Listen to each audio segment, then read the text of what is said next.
Hi everyone, it's Stefania here from Rise Above Your Limits.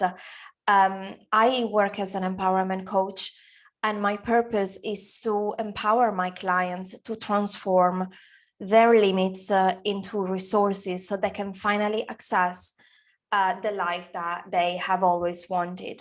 Today, I want to tell you my story. My story has a victim of narcissistic abuse that happened when I was a child. And now it has become even much clearer that is one of the most important reasons why I chose to become an empowerment coach and to help and support men and women in achieving their dreams, but also, narcissistic, but also victims from narcissistic abuse to pave their way, on their journey to recovery, to go back into enjoying their life and feeling whole again. So when I was a child, I experienced narcissistic abuse. Of course, I wasn't aware of it. I didn't even know what narcissistic abuse was. The only thing I could see, and that created a strong anger, depression, and sadness around myself, was that there was an undoubted level of cruelty, injustice, unfairness around me. There was a specific person in my life that was always and completely in control of everything, of every choice I could possibly make as a child. I didn't have a choice. Everything was under somebody else's control. And whatever thing I would do wrong, I would be punished. Everything I would write would be taken for granted. So in my early days of my life, I was primed to tune into a specific identity. If what I did right wasn't valuable, all of a sudden the good things in myself were invaluable. If doing bad things implied receiving punishment, then all of a sudden my brain recorded that I had to be careful that in my environment I could encounter punishments if I didn't pay enough attention to avoid mistakes. So mistakes weren't allowed. As I said before, I didn't know at the time that this person had a pathology and I had a victim. After, having gone through childhood, I found out in my 20s that I was strongly dominated by anger. And anger, of course, was also the main emotion I had towards this person in my life, because I couldn't swallow the injustices. I couldn't swallow the unfairness. I couldn't swallow the total sense of oppression I had in his presence, that he wouldn't allow me to be me. This oppression wouldn't allow me to be authentic, to be myself, because the fear of making mistake would be atrocious. Sorry. So that was my story. And it wasn't until I started studying psychology and I started, seeking therapy for myself that I put all the pieces together, how narcissistic individuals operate in a way to empty their victims' personality from all the worthiness, from all the self-esteem that they need in order for them to function in their life. And I think that when we encounter narcissistic people as children, is even worse, because they affect us exactly in the moment where our personality, our self-esteem needs to be built, needs to be created. Is the moment where we create relationships with the world outside. And in order to do that, we need to be able to believe in who we are. But of course, what narcissistic people do is exactly to empty us in a way that we don't believe in ourselves, in a state of persistent fear, in a state of deep anger, because we realize that there is an abuse. We realize that there's something wrong happening. Of course, as a child, I couldn't know that there was an abuse, but I could feel that there was something wrong in my environment. And so the anger I established with my reality and with this person, it was a product of this trauma. as later on sadness and depression became a product of this trauma. And you may think, why, if you are angry towards somebody, how does it come that you later on can add layers of sadness and depression? Well, let me explain you this first. Being angry at the very core means that I was in it to protect myself and nobody was there to protect me. So my internal mechanism, my internal coping mechanism, devised anger as a tool to cope with an abusive reality I didn't have control over.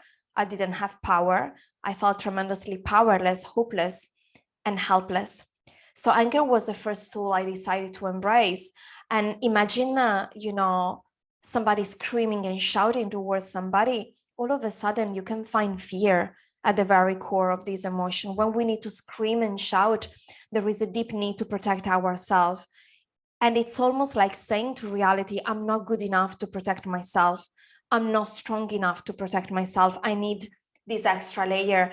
And that was what I devised in the middle of receiving narcissistic abuse. And then, of course, later on, I also realized when I went through therapy that, as I said, sadness and depression were there as well. Because when we start to believe through the anger, as I did, that I wasn't strong enough, I wasn't powerful enough, that also meant on the very long run that I didn't have power of agency in my life. The trauma left me completely paralyzed in my reality. And when you feel that you can't access what you want, you also end up missing self-efficacy. You also start missing self-respect for yourself. And self-respect and self-efficacy are at the core of our self-esteem. So without knowing, I was absolutely taking my experience from the abuse. Everything was happening subconsciously, but I was using those emotions to qualify my experience in my reality with the people I was encountering on my path. So anger was there every time I perceived I had experienced an injustice or something unfair. And then also I would feel guilty. I would feel depressed. I would feel sad. And there always was a sense of angst in my belly, like reality was about to be something really bad, really terrible for me. Like there was nothing to be happy about.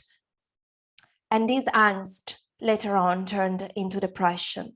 Now, the purpose of this video today is not to make you feel depressed, neither angry or sad. It's to let you understand that when we are born, every individual on this earth is given an infinite set of chances of possibility to actualize themselves, to realize their potential, and to make all their dreams come true. Now, when traumas happen, when abuses happen, like it happened to me with narcissistic abuse, what truly happens is like we start reducing dramatically these possibilities until we live in this kind of very narrow room where the walls are really tight and the ceiling is really low and we can't breathe. So the sense of powerlessness that we experience during the trauma becomes anger, becomes sadness, becomes depression, because we couldn't do anything in that specific situation. We take the narrative in the present moment and in the future. And chances are that we are going to experience those emotions more often, over and over again. The danger we experience in our trauma paralyze the energy of these emotions in the body. Paralyzing these emotions, that means those emotions stay there exactly where they are. And we see confirmation for these emotions in our external reality. So that means we will increase the chances in our outside to experience these emotions. So I would encounter more and more experiences where I wanted to get angry, like there was an internal pull that kidnapped my brain and my body, because the anger needed to erupt on the outside. And depression could be the excuse why I couldn't achieve certain goals, or why I had to stay in the same job or in the same relationships long enough because I didn't feel I could deserve anything better. So you might resonate with some stuff I'm saying. And my main point here is that and that was my journey, at least, so I speak, from firsthand experience, until I didn't seek for help, until I didn't seek for a life coach, for therapy. And then I embraced later on in my 30s emotional freedom techniques and matrix for imprinting, that are both techniques that dwell into the subconscious mind to really understand what is present, where it comes from. So once I could establish a continuum of my life experiences, understanding that what I was suffering from in the present was a product of the past, until the self-awareness couldn't kick in, I didn't have the power to change. I didn't have the power to accept and understand the kind of narrative I was going to project every day of my life, because that past trauma, that narcissistic abuse, hadn't been processed yet, sorry. And I was still playing those emotions that were coming from that. And sometimes when we process something, it also means that we allow our being in all layers, the mental, the spiritual, the emotional, the physical, to integrate the trauma. So in order to understand what you need to do to integrate the trauma, I tell you what I had to do to integrate this trauma in a way that couldn't affect my life anymore. And I could finally, access my dreams, pave my way towards a better life. And that's also why I dwell into my negative emotions. I accepted them. I understand where they came from. And later on, by making the choice to give voice to the authentic part in myself, I finally allowed myself to embrace my life purpose. And that's when my call became clear. I wanted to become an empowerment coach. I wanted to help and support and empower other individuals going through the same struggles I've been through, because somehow I felt isolated sometimes. Somehow I felt alone. I felt nobody could understand my pain, or even worse, that I should be ashamed of my pain. I shouldn't talk about my pain because I could be ridiculed, because those weren't real problems. I was just being a victim, and I just should shut up. So because of that, now it's time for me to tell my story and to tell you what happened and what I did. So when I realized that, as I said, my anger, my sadness, my depression were about an identity I created for myself because of the trauma, I then asked myself, what would I have been without the trauma? Can I still be that person? So that is the biggest enigma in our lives, because sometimes we realize that we had traumas, but the willingness to move on so quickly makes us deny the trauma, suppress the trauma, push the trauma away. The need to feel good, right? And it's so human. The need to feel authentic. The need to say, sorry for my French again, but fuck off all these people that damaged us, and let's move on towards a better life. That was my story at the real beginning. I wanted that. I realized that when I realized that, that was what happened to me, that was narcissistic abuse. I just wanted to, take the shortcut straight into the future. But what really happened was that the realization came through that I couldn't move on until the anger wasn't resolved. I couldn't move on until I would step into the heart of the sadness and depression and make the choice to find a better identity for myself, where those emotions could be transformed, not denied, not neglected, not pushed them aside, but transformed.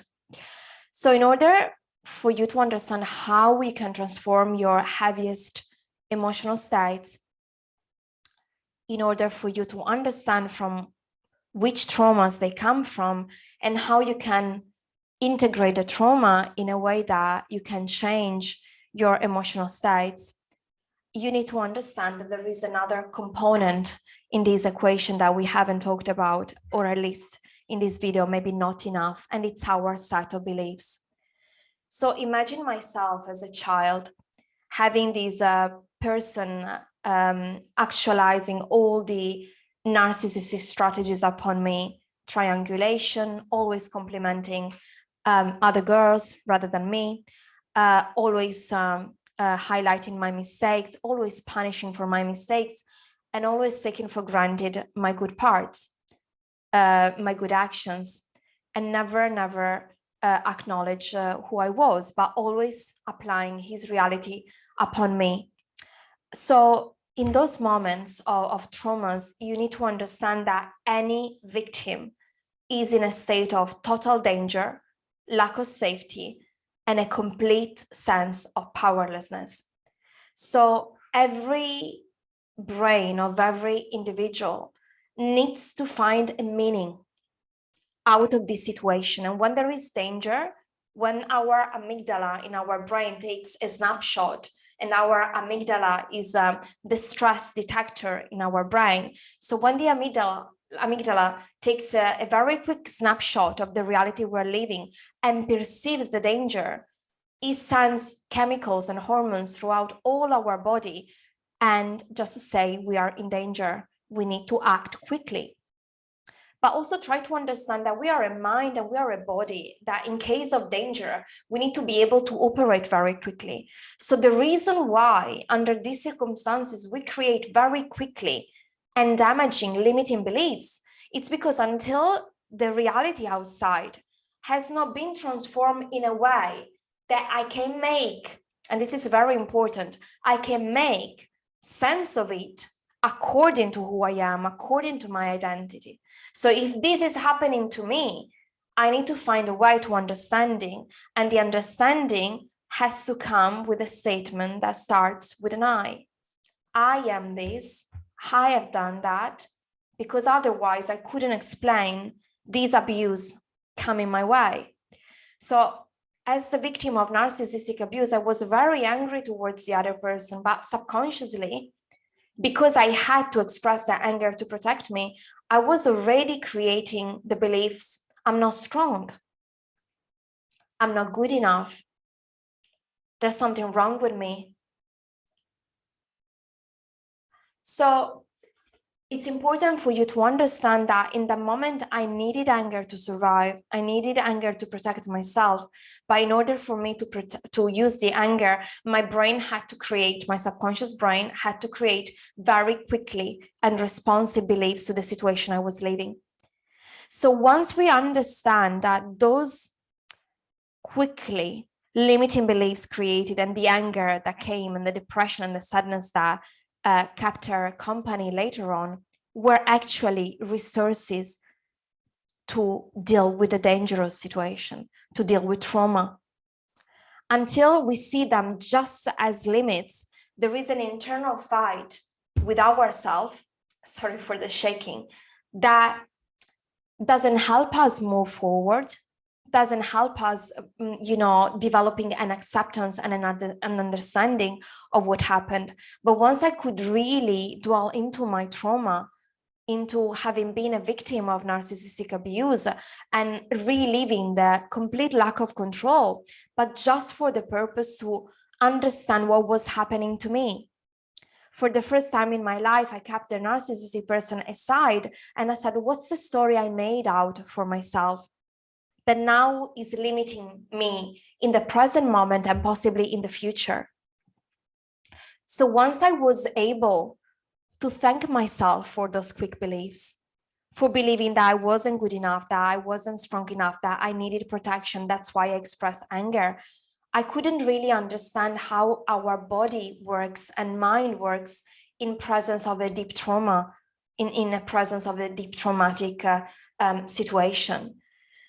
So when I realized that anger was there for a reason, sadness and depression were the product of not having been able to apply my power of choice, my power of agency as a child, I then realized that I had a choice. I could make a choice, and I could access another part of myself.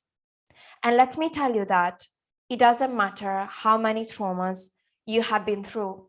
It doesn't matter how many excruciating, painful situations you experienced, possibly as a child, but even as an adult. We always have the choice to forgive ourselves for what happened. Forgive ourselves that we couldn't do anything better. We always have our choice to decide that it hasn't been our fault. We didn't deserve what happened. And it wasn't our responsibility for how other people treated us. So in the end, we can then forgive ourselves to be at war with those vulnerable parts of ourselves that came out just for the sake to keep us safe, to keep us protected in a situation where there was extreme danger and we didn't know what to do. So what I'm saying here is that pushing negative emotions away is never a solution. Is how we can establish a dialogue with them, understanding that those negative emotions were resources of past traumatic situation. In that moment, that is a sacred moment where we walk upon a bridge towards our past, and we metaphorically hug our past. We metaphorically hug those young parts of ourselves that they didn't know any better, but we survived. We have been victims and we survived. So that resilience, that endurance, that power of making it through makes true completely the opposite of those beliefs. We are strong enough. We have been through trauma. We came out on the other side. We are functional human beings. And just because we can't yet transform these negative emotions, it doesn't mean that we don't have the power to do it. Maybe we just need to learn the techniques, and maybe we just need to understand why those negative emotions came out under traumatic situations as it happened.